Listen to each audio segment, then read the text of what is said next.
ng may dangal. Kawawang cowboy riding through the crowd, dreaming of tomorrow, singing strong and loud. For the ones you love, for the food on their plate, someday everything will be okay. Peace, hello mga kaibigan, mga viewers. It's me, Rodel's TV, Kawawang Cowboy Vlog. So rain or shine po, talagang ika nga mag-a-update tayo sa Marikina River. Mapapansin nyo sa aking likuran So yan po yung Marikina Bridge and yan po yung Marikina River. So last Monday nandito rin po ako, hindi ganito kalala yung baha. And magdamag lang po na patuloy na ulan. And simula nung Monday naman hanggang ngayon, Monday ulit ay dire-diretso ang ulan. Pero kagabi, magdamag hanggang ngayon. So yan po yung itsura.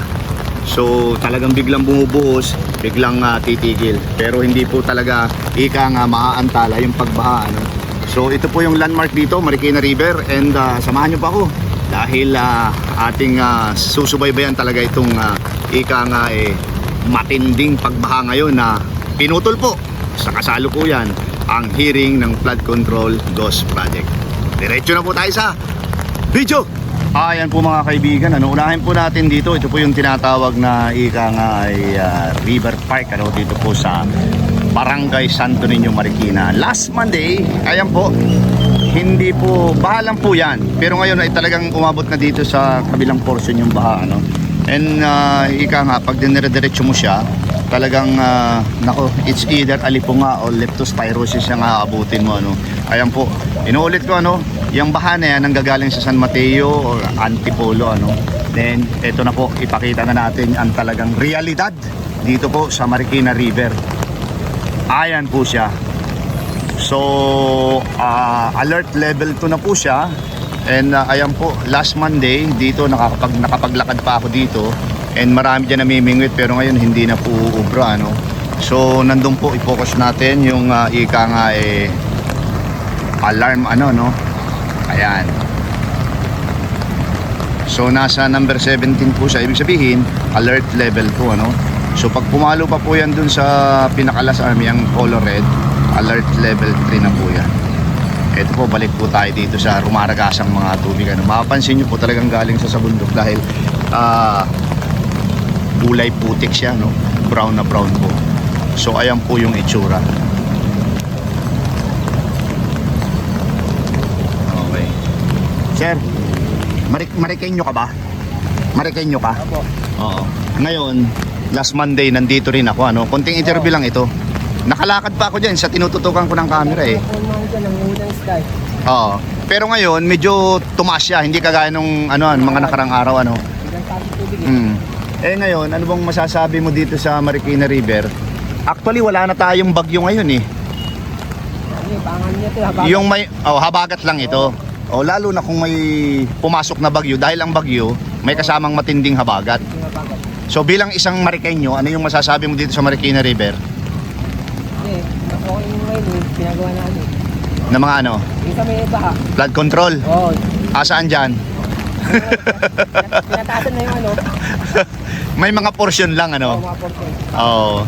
May mga portion lang. Namimingwit ka ba dyan dito? Sa Nakaraan. Nung nakaraan? Oo, dyan. May anong huli? May tilapia malalaki. Saka yung isa. Ayun. Isda.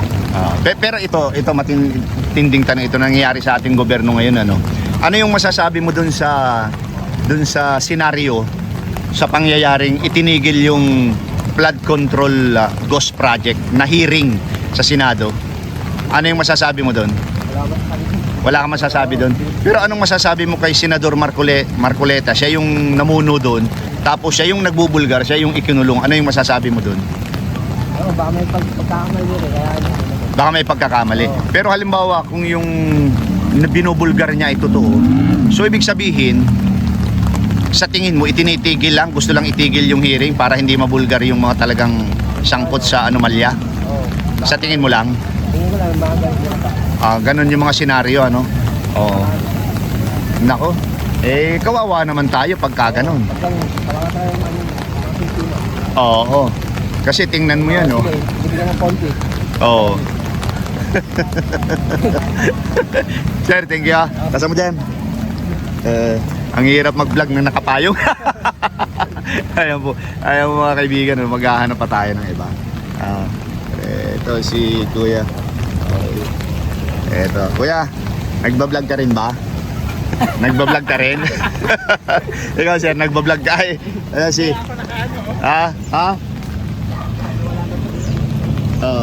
hindi, tatanungin lang kita. Ano, Marikenyo po ba kayo? Yes. Oo, ano po yung masasabi mo dito sa pagtaas ng tubig dito sa Marikina River? Mababa po ito kung kumpara ng mga dati. Mababa pa yan. Dahil Pero sa flood control. eto, doon na talaga tayo sa aking pinaka-content. Yes. Sa pinakatanong ano. So Yes, anong kung masasabi mo? tutuusin, itong kinalalagay natin, lubog na to. Lubog na ito. 15 pa lang, 16. Oo. Second alarm na po. Second alarm na, nasa 17 na eh. Opo. Oo.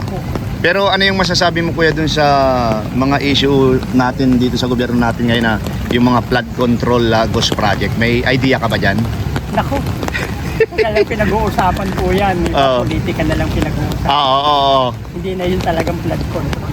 Oo. Yung mga panatiko po natin, mga Oo. supporters po talaga. Oo. Pero ano yung masasabi mo dahil yung napapansin ng karamihan ng mamamayan kung sino yung nagbubulgar, yun ang ikinukulong sa mga panahon ngayon. May masasabi ka ba dun? Ay naku, no comment ako doon. Pero kung tutuusin po talaga, Oo. ngayon lang talaga na Bulgar. Ngayon lang na vulgar Ngayon lang na Bulgar. Oo. So, Mas may ang sabi nung iba, kung sino yung may mga lumalabas ngang kanta kung sino yung nagbubulgar, yun ang kinukulong. At yung mga ibinubulgar, yung mga talagang sangkot, siya ang laya. Kung sino yung maingay, Oo. siyang meron. Oo. Siyang merong ano Maria. Yung mga tahi. Ay, yung hearing sa Blue Ribbon Committee. Ay naku, ano lang. Oo. Ano po yun? May masasabi ka doon? Matatagalan pa? Yes. Oo. Tagal ng Kasi, proseso. ito kuya, palibasa, sumasagot ka na rin lang sa aking mga tanong. Nung kasing si Senador Ping Lacson at saka sila Soto ang humawak nung, mantakin mo inabot ng 9 na buwan, tapos wala silang na-pinpoint na tao, at ang sinabi pa nila, preliminary investigation at saka partial report. Kaya ginag siya ng Supreme Court.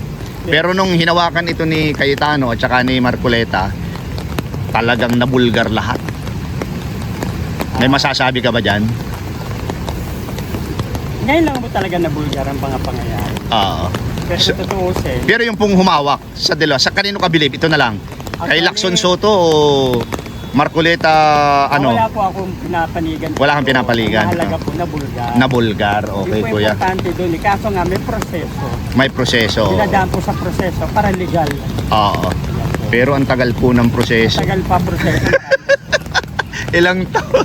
Inabot ng isang taon? Tagal pa po yung proseso. Pero mainam na rin po yung dumadaan sa proseso. Kaysa sa Kaysa sa hindi Opo. Oo, kaya lang yung prosesong tama, kagaya ngayon itinigil, ang pinahawak walang alam. Sabi ng karamihan, hindi ako nagsabi ang umahawak ngayon ay si Erwin Tulfo na walang alam naman. Mas maigi daw talaga kung yung abogado ang hahawak niyan. Ngayon ang sabi ni Tulfo, let's move on. Ipaubaya natin si DPWH yan, pero yan po ay papel ng Blue Ribbon Committee. yun po talaga yun. Oo. Ito may kausap po akong vlogger. Nagamarikay na po. Nagamarikay na po tayo. Okay, kuya, thank you sa idea Ikaw nanay, wag na. Okay lang ba tanungin ka kuya? Okay lang tanungin kita? Simpleng tanong lang. Mahirap naman nakapayong Marikenyo po kayo? Marikenyo? Tagang Marikina talaga? O namamasya lang kayo dito, nagpuusosyo lang sa baha? Matagal na rin ako. Matagal ka na rin dito. Anong masasabi mo dito sa Marikina River? Dahil wala naman tayong bagyo ngayon pero umaangat. Siguro malakas ang ulan sa taas. Sa taas, itong ulan na ito, di ba, sinabi talagang galing ng parang Montalban Rizal yan, Maraming pinanggalingan yan. Antipolo meron din yan kaya? Montalban Rizal, tapos Antipolo, ano pa?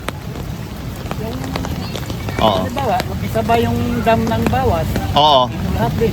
Dito talaga ang daloy niyan. Malupit, Wala na bang daanan niya kundi sa Marikina. Marikina River. So ang apektado yung mga Marikenyo. Sa ngayon, hindi naman gaano eh. Hindi masyado. Kasi yung una, Oo. dati, bisisita eh, naabot ko sa bahay. Oo. Ngayon, hindi pa. Iwan ko lang ngayon. Okay. Kuya, ito yung isang importante kong tanong, Ano yung para sa iyo lang, ano, para sa iyo lang kasi alam naman nating lahat meron talaga tayong ika nga inaabangan na yung Blue Ribbon Committee, yung Flood Control Ghost Project ano, na biglang nawala ngayon. Ang may hawak ngayon ay si Idol, si Senador Erwin Tulfo. Ang sabi niya, let's move on. Huwag na nating ituloy yan. Hayaan ng DPWH ang ano niyan, ang bahala diyan. Believe ka ba doon sa sinabi ni Idol na ganun? Dapat mo sabihin ko ang gano'n eh. Hindi naman maganda ka ganyan eh. Oo. Pero para sa iyo, dapat bang ituloy dapat yung hearing yan? Ituloy ano? Para malaman ng madlang people ano? Oo. Kung sino may kasalanan, Oo. sila. Ay ito pa, pangalawang tanong, last na ito kuya.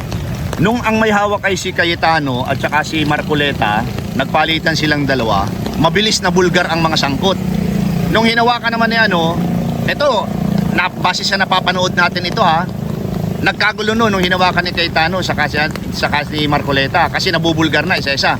Nasangkot nga si Lacson saka si Soto. Ngayon, nung hinawakan ni Lacson, inabot ng 9 months, ang sabi, partial report, kaya ginanks ng Supreme Court yung report nila. Anong masasabi mo doon? Anong komento mo doon? Ito sa akin eh. Walang nabulgar si Lacson na na malaking tao Natapos yung hearing niya ng 9 na buwan, partial report pa rin.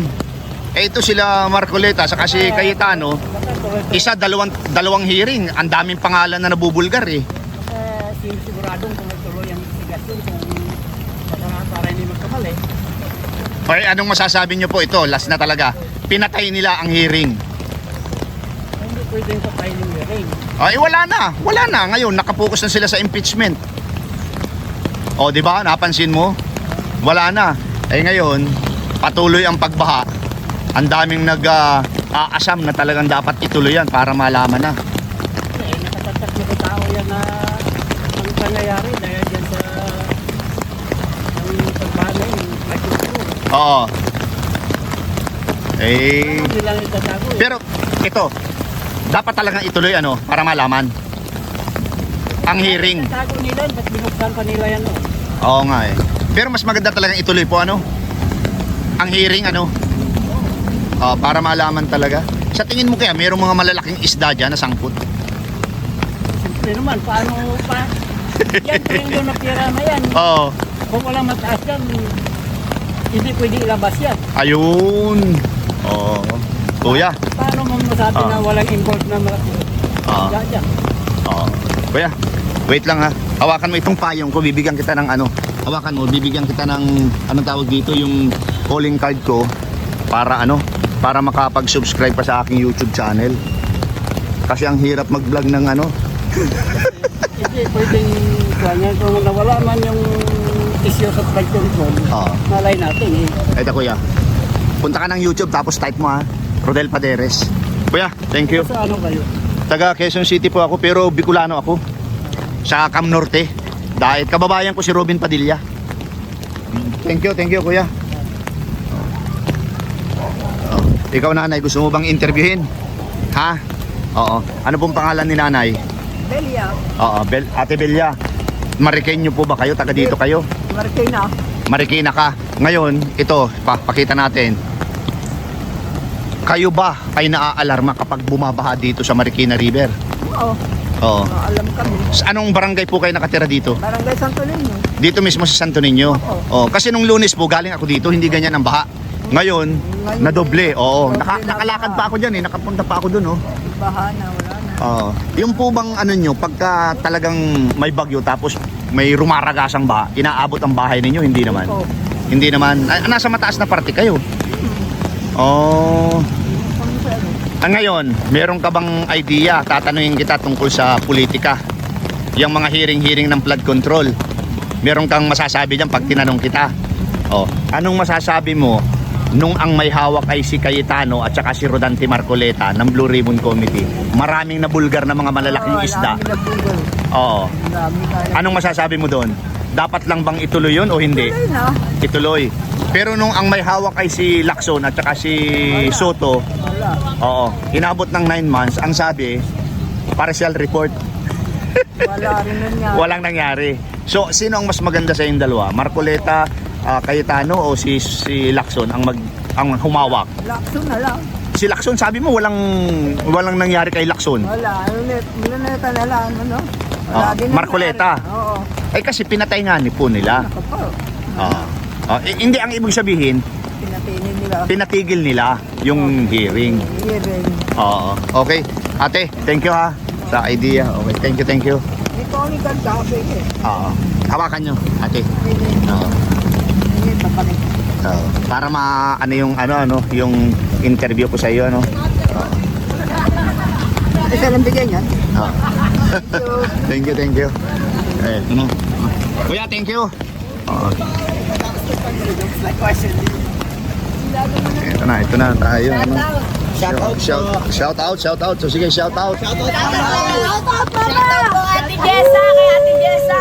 Ayan, okay. Shoutout po kay Yuri. Okay, itong tanong, kayo ba ay mga Marikenyo? Ito, kahit bata pa kayo, ano yung masasabi nyo dito sa baha? Ang ganda. Maganda. Gumagana yung blood control. Tingnan ako ni Marcy. Sana po maging safe lahat. Sasit lahat. Boboto po namin bawat mo. Okay. Mga kids, thank you sa inyo ha. Ito, bigyan ko, hawakan mo. Bigyan ko kayo ng bigyan ko calling card para kaya lang huwag niyong basahin. Huwag niyong basahin ha. Ito. Isa lang, kuha lang. Sticker yan. Yan, Dalawa yan. Ito. Ano po kayo? Vlogger. Political vlogger ako. Sa mag-post yan. Ops. Payungan mo ako kasi baka maano. May IG po. May IG pa, kompleto yan. Ito FB mo yan. Follow Oo, po sa FB. IG. Punta kayo ng YouTube, type mo yung Rodel Paderes, lalabas na lahat. YouTube, Ilan po followers? FB Reels. Shoutout po kay Jacob Pescadero. Ano pa lang, 33K pala. Diyan lang ako post yan. Shoutout sa mama ko dyan. Okay, thank you. Live po yan, live. Mamaya, ano ko na to, kasi ano ito. Yan. Shoutout po sa mama ko dyan. Okay, I love you. Ingat ka lang. thank you. Okay, ito po mga kaibigan, mga viewers, meron po tayo na kausap. Sakit man, isipin. Ayan. Ayan po siya, rumaragasang ulan talaga sa ato. Lapitan natin. Anong meron dito? Bakit may sayawan dito? Do po. Natutukan yung bunganga mo ah. Dito tayo. Ito na, ito po siya ay Alagang Marikina City. So hanggang dito na lang po tayo. Hindi tayo pwedeng umano doon. Pero ayan po. So yan yung itsura dito. Ayan po yung Marikina Bridge. Galing tayo dyan kanina. So dito, inuulit ko, nakapaglakad pa ako dito nung last Monday, pero ngayon hindi na uubra. Ayan po. Ingat mga Marikenyo ha. So ayan po siya. Alert level 2. Ayan po. So nasa 17 feet yung dito, yung lalim ng rumaragasang tubig galing po dyan sa bundok ng San Mateo, Rizal. Okay po. So hanggang dito muna po at